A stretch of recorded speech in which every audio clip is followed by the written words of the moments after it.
राज्य मागासवर्ग आयोगाची आज पुण्यामध्ये तातडीची बैठक बोलावण्यात आलेली आहे। मुख्यमंत्री एकनाथ शिंदे यांनी राज्य मागासवर्ग आयोगाला तसं पत्र दिलंय। या बैठकीमध्ये मराठा समाज मागास आहे का याची चाचपणी करण्यात येणार आहे। महाराष्ट्रातील मराठा आणि धनगर समाजाच्या आरक्षणाच्या मुद्द्यासंदर्भात शिवसेना उद्धव ठाकरे गटाचं शिष्टमंडळ आज राष्ट्रपती द्रौपदी मुर्मू यांची भेट घेणार आहे। यावेळी दोन्ही समाजांच्या आरक्षणाबाबत राष्ट्रपतींबरोबर चर्चा केली जाणार आहे। राष्ट्रपतींची भेट मिळावी अशी विनंती शिवसेनेकडून काही दिवसांपूर्वी एका पत्राद्वारे करण्यात आली होती आणि त्यानुसार राष्ट्रपतींनी आजची वेळ दिली आहे। कल्याण डोंबिवली महापालिका आयुक्त डॉक्टर भाऊसाहेब दांगडे यांची तडकाफडकी बदली करण्यात आली आहे। त्यांच्या जागी IAS दर्जाच्या अधिकारी इंदुराणी जाखडे यांची नियुक्ती करण्यात आली आहे। नवीन आयुक्त या महिला असून त्यांचा प्रशासकीय कारकीर्द ही चांगली आहे। मराठा कुणबी मराठा नोंदी शोधण्याच्या कामाचा माजी न्यायमूर्ती शिंदे विदर्भात आढावा घेणार आहेत आणि माजी न्यायमूर्ती संदीप शिंदे 21 ते 23 नोव्हेंबर दरम्यान विदर्भ दौऱ्यावर आहेत आणि या दौऱ्यात न्यायमूर्ती शिंदे नागपूर आणि अमरावती इथे विभागीय आयुक्त कार्यालयात बैठक घेणार आहेत। शिंदे यांच्या बैठकीमध्ये संबंधित विभागाचे सर्व अधिकारी उपस्थित असतील। धाराशिव जिल्ह्यात मराठा कुणबीसोबत ब्राह्मण माळी वाणी ठाकर पोतराज या समाजाच्या लोकांची कुणबी अशी नोंद सापडलेली आहे। धाराशिव तालुक्यातील येडशी इथे मराठा कुणबी अशा 138 नोंदी सापडल्यात। 1866 ते 1920 या काळातील शालेय शिक्षणाच्या विद्यार्थी नोंदीवर कुणबी अशा नोंदी सापडल्यात। मराठा समाजाने आपल्या कुणबी नोंदी कशा शोधाव्यात आणि जातीचे दाखले कसे मिळवावेत यासाठी पंढरपूर तालुक्यातील भोसे गावात अभिनव संकल्पना राबवली जाते। कुणब्यांचा पोस्टमन ही अभिनव संकल्पना राबवली जाते आणि या माध्यमातून गावागावात वाड्या वस्त्यांवर फिरून मराठा समाजाचं प्रबोधन केलं जातं। मराठा कुणबी प्रमाणपत्र देण्यासाठी धाराशिव जिल्ह्यातील 77 गावात 21 आणि 22 नोव्हेंबर रोजी विशेष ग्रामसभा आयोजित केलेली आहे आणि यामध्ये ज्यांच्या नोंदी सापडल्यात त्यांची कागदपत्र ऑनलाईन करण्यात येणार आहेत। जिल्ह्यात आजवर 1215 नोंदी सापडल्या असून 115 जणांना प्रमाणपत्र देण्यात आलंय। गावागावात पुन्हा एकदा साखळी उपोषण सुरू होणार आहे आणि त्या अगोदरच प्रशासन ही ग्रामसभा घेत मराठा समाजातील तरुणांना या कुणबी प्रमाणपत्राबाबत मार्गदर्शन करणार आहे। गावबंदीवर मुख्यमंत्र्यांनी योग्य तो निर्णय घेतला पाहिजे अशी मागणी भाजप नेते गोपीचंद पडळकर यांनी केली आहे। मराठ्यांच्या आरक्षणाला आमचा विरोध नाही, मराठा समाजाला आरक्षण मिळालं पाहिजे, मात्र ते ओबीसीतून न देता वेगळ्या प्रवर्गातून द्यावं असंही पडळकर म्हटले। मराठा समाज ओबीसीतूनच आरक्षण घेणार। सरसकट कुणबी प्रमाणपत्र देण्यासंदर्भात 24 डिसेंबरला सरकारनं भूमिका स्पष्ट करण्याचे आश्वासन दिलंय। 24 डिसेंबरला निर्णय झाला नाही तर 25 तारखेला मराठ्यांची पुढची दिशा ठरेल। जोपर्यंत आरक्षण मिळत नाही तोपर्यंत लढा चालूच ठेवणार असा इशारा जरांगे पाटलांनी दिलेला आहे। ओबीसीच्या आरक्षणाला धक्का न लावता मराठा समाजाला आरक्षण द्यावं। पंतप्रधानांनी हस्तक्षेप करून ओबीसींची जनगणना करावी। ओबीसी मराठा वाद सरकारच पेटवत असून सरकारनं तातडीनं ओबीसी आणि मराठा आरक्षणावर तोडगा काढावा अशी मागणी काँग्रेसचे प्रदेशाध्यक्ष नाना पटोले यांनी केली। मराठा समाजाला आरक्षण देण्यासाठी सरकार कटिबद्ध आहे, मात्र मराठा समाजाला आरक्षण देताना ओबीसी समाजाच्या आरक्षणाला धक्का लागू देणार नाही, ओबीसी समाजावर अन्याय होऊ देणार नाही असं मत उपमुख्यमंत्री देवेंद्र फडणवीस यांनी व्यक्त केलं।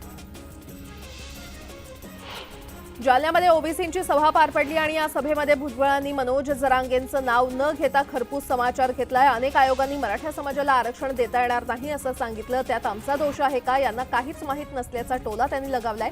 मी जेलमध्ये जाऊन बेसन भाकर खाऊन आलो, पण मी दिवाळीतही बेसन भाकर खातो, पण स्वकष्टाचं खातो। तुझ्यासारखे सासऱ्याच्या घरी तुकडे मोडत नसल्याचा घणाघात त्यांनी केला।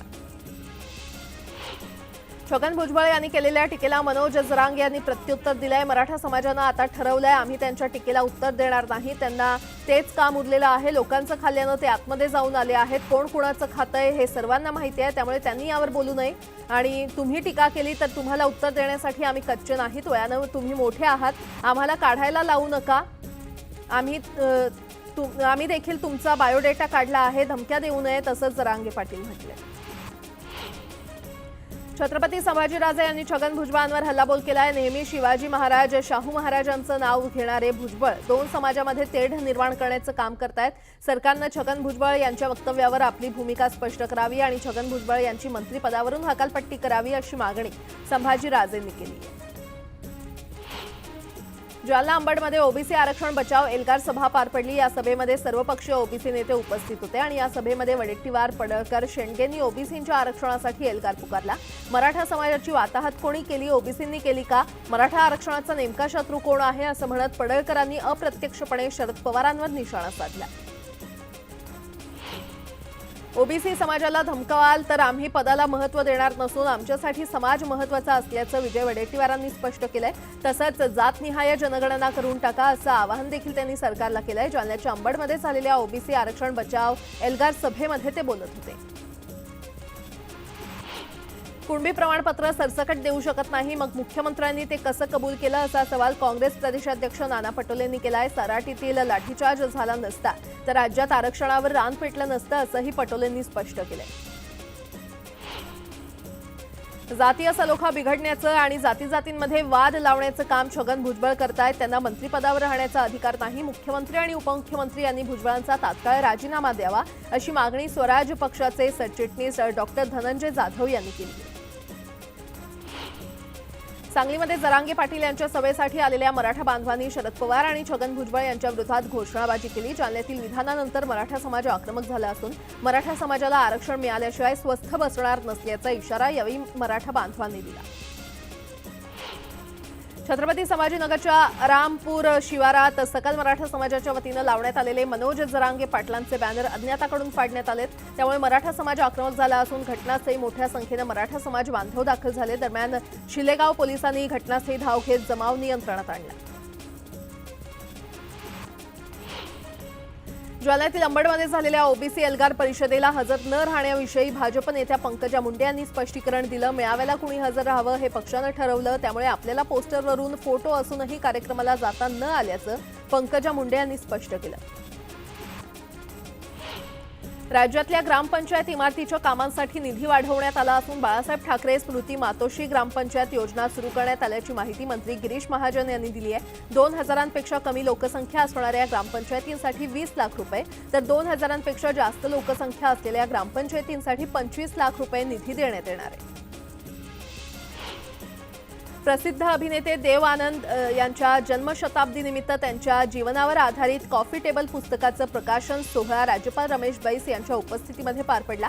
देवानंद यांच्या चित्रपटांना दशकं लोटली तरी देखील आजही त्यांच्या चित्रपटांमधील गाणी लोकांच्या जिभेवर रेंगाळतात असं प्रतिपादन राज्यपाल बैस यांनी केलं। मात्र आता गुणगुणता येतील अशी गाणीच निर्माण होत नाही तर संगीताच्या नावाखाली जे काही निर्माण होतंय तो केवळ कल्लोळ आहे अशी खंतही राज्यपालांनी व्यक्त केली।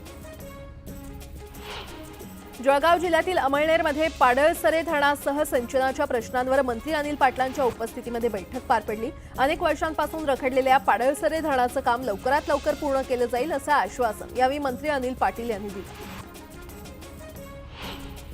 ओबीसींसाठी सर्व पक्ष एकत्र आले तसंच शेतकरी आणि शेतमजुरांसाठी देखील एकत्र या असा टोला बच्चू कडू यांनी ओबीसी नेत्यांना लगावलाय। येणाऱ्या काळात जातीपातीचे प्रश्न मोठे होणार आहेत आणि नेत्यांच्या भाषणावरून भडकू नका, तुम्ही भडकला तर राजकारण्यांचं भलं होईल, त्यामुळे सर्व नागरिकांनी एकत्र येऊन संयम बाळगा असं आवाहन देखील त्यांनी केलंय।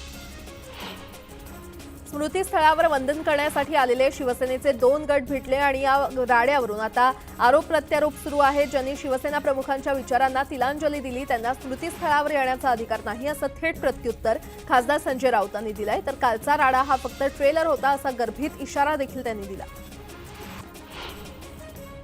शिंदेंची आणि ठाकरेंच्या शिवसेनेमध्ये झालेल्या या राड्यानं राज्यातील राजकारण पुन्हा तापलेलं आहे। शिवसेनेच्या 2 गटांमधील हा राडा असला तरी आता भाजपनं देखील या वादात उडी घेतल्याचं पाहायला मिळतंय। भाजपचे आमदार असलेल्या राम कदमांनी या प्रकरणात थेट उद्धव ठाकरेंवर निशाणा साधलाय।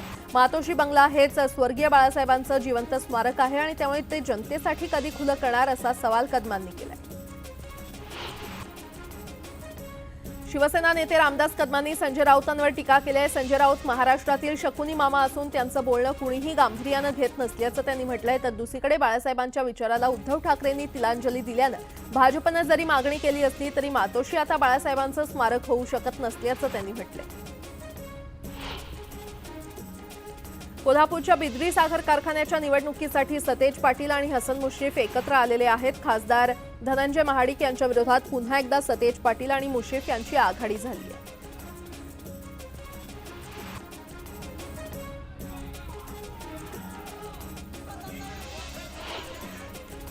जामनेरमध्ये ग्रामविकास मंत्री गिरीश महाजन यांच्या वतीनं हास्य दीपावली कार्यक्रमाचं आयोजन करण्यात आलं होतं। या कार्यक्रमात गिरीश महाजनांनी राजकीय फटाके फोडत उपमुख्यमंत्री देवेंद्र फडणवीस यांना सुतई बॉम्बची तर मुख्यमंत्री एकनाथ शिंदे यांना रॉकेटची उपमा दिली आहे। जळगावात महावितरणाच्या जिल्हाभरातील 116 कंत्राटी कामगारांना कामावरून काढून टाकण्यात आलंय आणि कर्मचारी महावितरण कंपनीच्या कार्यालयासमोर साखळी उपोषण करतायत। या आंदोलनाला मनसेनं पाठिंबा दर्शवलाय। 26 नोव्हेंबरपर्यंत या कर्मचाऱ्यांना कामावर न घेतल्यास आंदोलन तीव्र करण्याचा इशारा मनसेनं दिलाय। बुलढाणा जिल्ह्यातील मेहकर तालुक्यातील वगळलेले 2 मंडळ दुष्काळग्रस्त म्हणून समावेश करण्यासाठी संभाजी ब्रिगेड आक्रमक झाली आहे। त्यांनी तहसील कार्यालयात ठिय्या आंदोलन करत दोन्ही मंडळ दुष्काळग्रस्त जाहीर करा अशी मागणी केली आहे। जिल्ह्यात सर्वदूर दुष्काळजन्य परिस्थिती असताना मेहकरमधील 2 मंडळ दुष्काळग्रस्त यादीतून वगळण्यात आले। मुंबईकरांचं पाणी आता महागणार आहे, कारण पाणी दरात सरसकट 8% वाढीचा प्रस्ताव जल अभियंता खात्यानं पालिका आयुक्तांकडे पाठवलाय। ही दरवाढ 16 जून 2023 पासून पूर्वलक्षी प्रभावानं मुंबईकरांकडून वसूल केली जाणार आहे। खासगी सावकारानं सांगोला तालुक्यातील एकतपूर येथील रामोशी समाजाच्या कुटुंबावर हल्ला केला होता। या घटनेला 2 महिने झाले तरी पोलिसांनी गुन्हा दाखल केला नव्हता आणि या निषेधार्थ गेले 4 दिवसांपासून सांगोला तहसील समोर या कुटुंबानं आमरण उपोषण सुरू केलंय। गोरखनाथ आर्थिक विकास महामंडळ स्थापन करण्याची मागणी करत वैदर्भीय नाथ समाज संघाच्या वतीनं अकोला जिल्हाधिकारी कार्यालयासमोर धरणे आंदोलन केलं। राज्यातील नाथजोगी समाज आर्थिकदृष्ट्या अतिशय मागासलेला असून सरकारी लाभापासून वंचित आहे आणि त्यामुळे हा समाज आजही पालवजा घरात राहत आहे।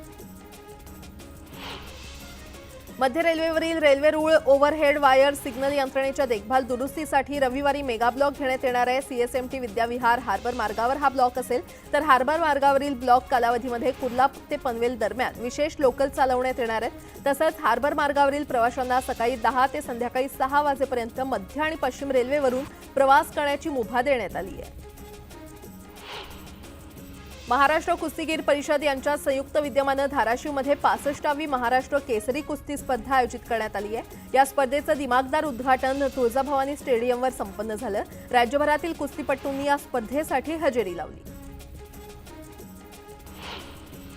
मराठा नेते मनोज जरांगे यांची पुणे अहमदनगर रोडवरील महालक्ष्मी लॉन्स इथे होणाऱ्या जाहीर सभेच्या पार्श्वभूमीवर पिंपरी चिंचवड शहरातून अवजड वाहनं वळवण्यात येत असल्याची माहिती वाहतूक विभागाच्या वतीनं देण्यात आली आहे। पुण्यात झिका व्हायरसचा पहिला रुग्ण आढळल्यानंतर पिंपरी चिंचवड शहरातील आरोग्य यंत्रणा सतर्क झाली आहे। शहरातील सर्वच मनपा रुग्णालयामध्ये राखीव बेड ठेवण्यात आलेले आहेत। कुणालाही ताप, डोकेदुखी, अंगदुखी, उलटी अशी लक्षणं आढळल्यास त्वरित रुग्णालयाशी संपर्क साधण्याचं आवाहन पिंपरी चिंचवड महानगरपालिकेच्या वैद्यकीय विभागाच्या वतीनं करण्यात आले। उल्हासनगर कॅम्प नंबर 2च्या पाली बिल्डिंगमध्ये वर्ल्ड कपच्या क्रिकेट मॅचवर बेटिंग सुरू होती। पोलिसांना याची माहिती मिळताच त्या ठिकाणी धाड टाकून बुकींना अटक करण्यात आली आहे आणि त्यांचं साहित्य जप्त करण्यात आलं। आणि आता एक मोठी बातमी समोर येते। वरळीचे आमदार आदित्य ठाकरेंविरोधात गुन्हा दाखल झालेला आहे। आदित्य ठाकरेंनी डिलाईल रोड पुलाचं उद्घाटन केलं आणि बेकायदेशीरित्या उद्घाटन केल्याप्रकरणी मनपाच्या रस्ते विभागाकडून NM जोशी पोलीस स्टेशनमध्ये तक्रार दिली होती। तक्रार दाखल झाल्यानंतर पोलीस तपासात काही गोष्टी आढळल्यानंतर आदित्य ठाकरेंवर गुन्हा दाखल करण्यात आलेला आहे। या क्षणाची अतिशय मोठी बातमी आपण पाहतोय। वरळीचे आमदार आदित्य ठाकरे यांच्या विरोधात गुन्हा दाखल करण्यात आलेला आहे। आदित्य ठाकरेंनी डिलाईल रोड पुलाचं उद्घाटन बेकायदेशीरित्या केल्याचा आरोप करत हा गुन्हा दाखल करण्यात आलाय। या संदर्भात अधिक माहिती देत आहेत आमचे प्रतिनिधी तुषार उपनवर आपल्यासोबत जोडले गेलेले आहेत। तुषार, आदित्य ठाकरेंविरोधात गुन्हा दाखल झाला असल्याचं कळतंय, काय अपडेट? आपण पाहिलं असेल तर आदित्य ठाकरे यांच्यासहित आणखी 2 आमदारांवरती गुन्हा दाखल झालेला आहे। कलम 143, 149, 336 आणि 447 या कलमांअंतर्गत आदित्य ठाकरे, सुनील शिंदे आणि सचिन अहिर या तिघांवरती गुन्हा दाखल झाल्याचं पाहायला मिळतंय। आपण जर पाहिलं असेल तर या ठिकाणी आदित्य ठाकरेंनी डिलाईल रोडचं उद्घाटन केलं होतं आणि या संदर्भामध्ये काल रात्रीपासून BMCचे 2 अधिकारी पोलीस स्थानकामध्ये दाखल झाले होते। गुन्हा दाखल करण्याची प्रक्रिया सुरू होती। काल रात्री उशिरा या संदर्भातला अखेर गुन्हा दाखल झालेला आहे। तुर्तास तरी आदित्य ठाकरे किंवा सेनेकडून उद्धव ठाकरे सेनेकडून पोलीस स्थानकामध्ये कोणी पोहोचू शकलेलं नाही। मात्र जशी आता ही आदित्य ठाकरेंवरती गुन्हा दाखल झालेला ही बातमी पसरेल त्यानंतर कदाचित पोलीस तपासासाठी आदित्य ठाकरे या ठिकाणी बोलवू शकतात। त्यामुळे नेमकं कायदा सुव्यवस्थेचा कोणताही प्रश्न निर्माण होऊ नये म्हणून स्वतः वरळी पोलीस स्थानकाबाहेर मोठ्या संख्येने पोलीस बंदोबस्त देखील तैनात करण्यात आलेला आहे. कारण की कालच मुंबई महानगरपालिकेचे अधिकाऱ्यांनी या संदर्भातली माहिती पोलीस प्रशासनाला दिली होती आणि त्यानंतरच गुन्हा दाखल करण्याच्या प्रक्रियेला सुरुवात झाली होती. आणि काल रात्री अखेर वरळीचे आमदार आदित्य ठाकरे, विधान परिषद आमदार सुनील शिंदे, विधान परिषदेचे आमदार सचिन आहेर या तिघांवरती आपल्याला गुन्हा दाखल झाल्याचं पाहायला मिळतंय. त्यामुळे आता पुढची प्रक्रिया पोलीस प्रशासन आपल्याला करताना पाहायला मिळणार आहे. नेमकं हे उद्घाटन जाणीवपूर्वक का करण्यात आलं होतं, राजकीय हेतूने का करण्यात आलं होतं, या संदर्भात चौकशीसाठी आदित्य ठाकरेंना पोलीस स्थानकामध्ये बोलवलं जाऊ शकतं. बरं तुषार, धन्यवाद या सविस्तर माहितीसाठी.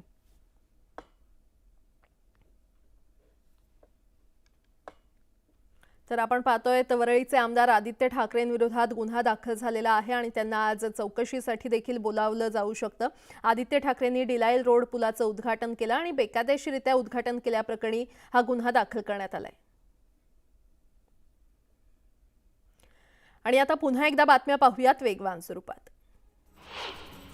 आरक्षणावरून धनगर समाज आक्रमक झालाय. धनगर आरक्षणासंदर्भात 50 दिवसात तोडगा काढण्याचं आश्वासन सरकारनं दिलं होतं. मात्र सरकारनं धनगर आरक्षणावर तोडगा काढला नाही आणि त्यामुळे आता धनगर समाजाच्या वतीनं अहमदनगरच्या चौंडी येथे उपोषण सुरू करण्यात आलंय.